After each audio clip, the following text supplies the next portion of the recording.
നമ്മളിവിടെ ഡിസ്കസ് ചെയ്യുന്നത് CBSE 10th സ്റ്റാൻഡേർഡിലെ ഫസ്റ്റ് ചാപ്റ്ററായ റിയൽ നമ്പേഴ്സ് എന്ന് പറയുന്ന ചാപ്റ്ററിലെ റീവിസിറ്റിംഗ് ഇറാഷണൽ നമ്പേഴ്സ് എന്ന് പറയുന്ന ടോപ്പിക്കിലെ 3 എക്സാമ്പിൾസ് ടെക്സ്റ്റിൽ കൊടുത്തിട്ടുണ്ട്. ആ 3 എക്സാമ്പിളാണ്, അതായത് ഓരോ നമ്പർ തന്നിട്ട് അത് ഇറാഷണൽ നമ്പർ ആണെന്ന് എങ്ങനെയാണ് പ്രൂവ് ചെയ്യുക. അപ്പോൾ ആദ്യത്തേത് √3 ഈസ് ഇറാഷണൽ നമ്പർ ആണെന്ന് പ്രൂവ് ചെയ്യണം. അപ്പോൾ അതിന് വേണ്ടിയിട്ട് നമ്മൾ എന്ത് ചെയ്യണം? √3 നമ്മൾ എപ്പോഴും നമ്മൾ പറഞ്ഞു ഒരു കോൺട്രഡിക്ഷൻ എടുത്തിട്ടാണ് നമ്മളിതിനെ, ഒരു കോൺട്രറി ടെക്നിക്കാണ് നമ്മളിതിനെ യൂസ് ചെയ്യണത്. അപ്പോൾ നമ്മളിവിടെ √3 ഇറാഷണൽ ആണെന്ന് പ്രൂവ് ചെയ്യാൻ വേണ്ടിയിട്ട് നമ്മൾ എന്ത് അസ്യൂം ചെയ്യണം? √3 ഈസ് റാഷണൽ.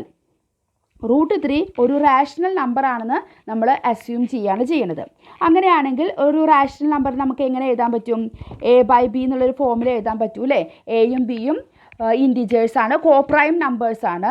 അവ തമ്മിൽ യാതൊരു കോമൺ ഫാക്ടറും വരില്ല, ബി 0 ആവാൻ പാടില്ല. അങ്ങനെ കണ്ടീഷനിലുള്ള ഒരു ഇൻറ്റിജേഴ്സാണ് എയും ബിയും, അതായത് കോപ്രൈം. അത് നമ്മൾ നിർബന്ധമായിട്ടും എടുത്തിരിക്കണം. അങ്ങനത്തെ 2 ഇൻറ്റിജേഴ്സാണ് എയും ബിയും. അപ്പോൾ √3നെ നമുക്ക് ആ ഒരു ഫോമിൽ എഴുതാൻ പറ്റും. √3 = A/B. ഇനി നമുക്കിതിനെ സ്ക്വയർ ചെയ്തത് ഒന്ന് അറേഞ്ച് ചെയ്ത് എഴുതുമ്പോൾ ആദ്യം നമുക്കിതിന് ഇങ്ങനെ എഴുതാം: B√3 = A. ഇനി നമ്മളിതിനെ സ്ക്വയർ ചെയ്യുക, ഒന്ന് അറേഞ്ച് ചെയ്ത് എഴുതുമ്പം √3നെ 3 വരും അല്ലേ? ബീനെ B² = A². നമ്മളങ്ങനെ സ്ക്വയർ ചെയ്തു 2 സൈഡും. അപ്പോൾ ഇതിൻ്റെ അർത്ഥം എന്താണ്? 3B² = A² എന്ന് പറയുമ്പോൾ A² is divisible by 3.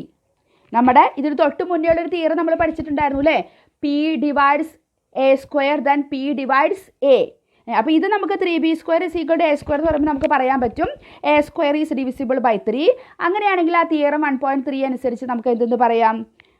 A is divisible by 3. A² divide ചെയ്യാൻ പറ്റുമെങ്കിൽ എയും ഡിവൈഡ് ചെയ്യാൻ പറ്റും. അപ്പോൾ A is also divisible by 3. ആ ഒരു തിയറം അനുസരിച്ചിട്ട് നമുക്ക് അങ്ങനെ പറയാൻ പറ്റും. അപ്പോൾ A ഈസ് ഡിവിസിബിൾ ബൈ 3 ആണെങ്കിൽ നമുക്ക് എങ്ങനെ എഴുതാം? എനെ നമുക്ക് 3ൻ്റെ മൾട്ടിപ്പിൾ ആയിട്ട് എഴുതാം അല്ലേ? അപ്പോൾ A = 3C. ഇനി ഈ വാല്യൂ നമുക്ക് എവിടെ കൊടുക്കാം? നമ്മുടെ ഈ ഒരു ഇക്വേഷനിൽ നമുക്ക് ഇട്ട് കൊടുക്കാം. Substituting this value A = 3C in 3B² = A². അപ്പം 3B² = എയുടെ സ്ഥാനത്ത് 3C. അപ്പോൾ ഇവിടെ A² ആണ്. അപ്പോൾ 3C എന്താവും? സ്ക്വയർ ചെയ്യുമ്പോൾ 9C². അതിൽ 3 നമ്മളോട് കോമൺ ആയിട്ട് കളയുമ്പോൾ B² = 3C² എന്ന് കിട്ടി. അപ്പോൾ ഇവിടെ നമുക്ക് എന്ത് കിട്ടി? B² = 3C².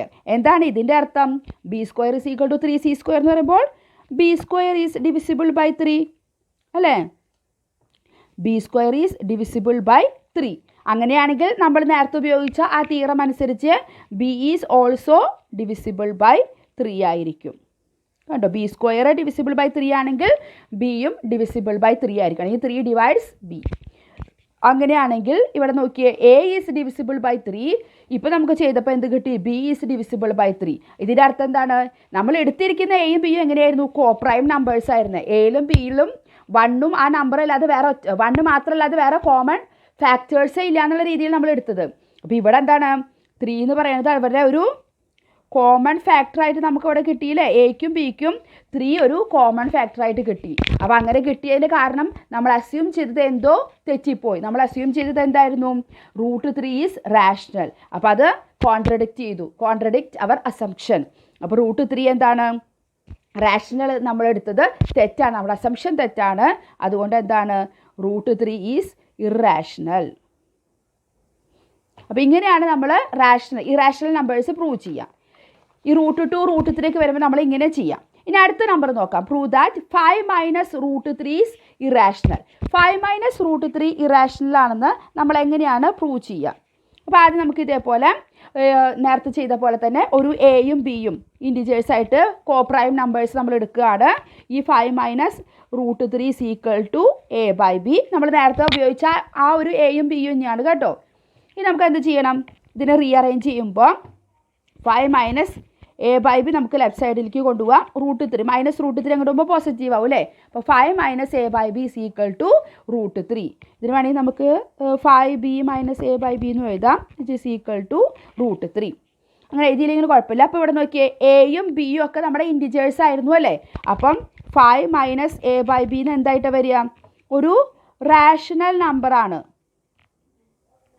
5 minus A by B എന്ന് പറയുന്നത് റാഷണൽ നമ്പറാണ്. അങ്ങനെയാണെങ്കിൽ 5 minus A by B is equal to എന്ത് നമ്മൾ എഴുതിയിരിക്കുന്നത് ഇവിടെ √3. അപ്പോൾ 5 minus A by B rational number ആണെങ്കിൽ അത് ഈക്വൽ ടു √3 ആണ്. അപ്പോൾ അതിൻ്റെ റൈറ്റ് സൈഡ് ആയിട്ടുള്ള √3 എന്തായിരിക്കണം? റാഷണൽ നമ്പർ ആയിരിക്കണം അല്ലേ? ഇത് റാഷണൽ ആണെങ്കിൽ √3യും റാഷണൽ നമ്പർ ആയിരിക്കണം. അത് ശരിയാവോ? √3 എന്താണ്? ഇറാഷണൽ നമ്പർ ആണ്. But √3 is irrational number. അപ്പോൾ നമ്മുടെ അസംഷൻ അവിടെ തെറ്റാണ്. നമ്മൾ എടുത്തിരിക്കുന്ന 5 മൈനസ് √3 ഈസ് റാഷണൽ നമ്പർ എന്ന് പറഞ്ഞിട്ട് നമ്മൾ എടുത്തിരിക്കണം അല്ലേ? അപ്പോൾ അത് ശരിയല്ല. 5 മൈനസ് √3 ഇറാഷണൽ നമ്പർ ആയിരിക്കും. ഇതേപോലെ തന്നെയാണ് കേട്ടോ അടുത്തതും വരുന്നത്. Show that 3√2 is irrational. അപ്പോൾ നമ്മളതിൻ്റെ കോൺട്രഡിക്ഷൻ അസ്യൂം ചെയ്യാണ്. 3√2 ഈസ് റാഷണൽ എന്ന് പറഞ്ഞെടുത്തു. അങ്ങനെയാണെങ്കിൽ റാഷണൽ നമ്പറിനെ നമ്മൾ എ ബൈ ബി എന്ന് പറഞ്ഞിട്ട് എക്സ്പ്രസ് ചെയ്യും. എയും ബിയും ഇൻറ്റിജേഴ്സ് കോപ്രൈം നമ്പേഴ്സാണ്. അപ്പോൾ 3√2 is equal to A by B. അങ്ങനെയാണെങ്കിൽ √2 is equal to A by 3b. നമ്മൾ നേരത്തെ തൊട്ട് മുന്നേ ചെയ്ത എക്സാമ്പിൾ പോലെ തന്നെ √2 is equal to A by 3b. ഇതിൽ എയും ബിയും 3യും ഒക്കെ എന്താണ്? പ്രൈം ഇൻറ്റിജേഴ്സ് ആണ് അല്ലേ? ഇൻറ്റിജേഴ്സ് ആയതുകൊണ്ട് എ ബൈ 3b എന്തായിട്ട് വരും? അതൊരു റാഷണൽ നമ്പർ ആയിരിക്കും. എ ബൈ 3b റാഷണൽ ആണെങ്കിൽ അത് ഈസ് ഈക്വൽ ടു √2 എന്ന് പറഞ്ഞിരിക്കണേ. അങ്ങനെയാണെങ്കിൽ √2 എന്തായിട്ട് വരും? ഒരു റാഷണൽ നമ്പർ തന്നെയായിരിക്കും. അതും റാഷണൽ നമ്പറാണ്. അത് ശരിയാണോ? അല്ല. But √2 is irrational number. അത് റാഷണൽ നമ്പർ അല്ല, ഇറാഷണൽ നമ്പറാണ്. അപ്പോൾ നമ്മൾ എടുത്തിരിക്കുന്ന അസംഷൻ എവിടെയോ തെറ്റാണ്. എന്താണ്? 3√2 ഈസ് റാഷണൽ എന്ന് പറഞ്ഞാൽ നമ്മൾ അസ്യൂം ചെയ്തത് തെറ്റാണ്. 3√2 എന്താണ്? Therefore 3√2 is irrational number. അപ്പോൾ ഈ രണ്ട് പ്രോബ്ലം നമ്മൾ ഇതേപോലെയാണ് പ്രൂവ് ചെയ്തത്. അപ്പം ഈ ഇറാഷണൽ നമ്പറാണെന്ന് പ്രൂവ് ചെയ്യുന്നതൊക്കെ നമ്മൾ ഇതുപോലെ എടുത്ത് ചെയ്യുക. എ ബി എന്ന് പറഞ്ഞ രണ്ട് കോപ്രൈം നമ്പേഴ്സ് ഉണ്ട്. അതിൽ കോമൺ ഫാക്ടേഴ്സ് ഒന്നുമില്ല. That's number is equal to A by B എന്നുള്ള രീതിയിൽ നമുക്ക് എഴുതാൻ പറ്റും എന്ന് പറഞ്ഞിട്ടാണ് നമ്മൾ ബാക്കി പ്രൂഫ് ചെയ്യണത്. അപ്പോൾ ഇതോടുകൂടി ഈ ഒരു ടോപ്പിക്ക് ഇവിടെ കഴിയുകയാണ്. ഇതുമായി ബന്ധപ്പെട്ട എക്സസൈസ് 1.2 നമുക്ക് അടുത്ത വീഡിയോയിൽ കാണാം. താങ്ക്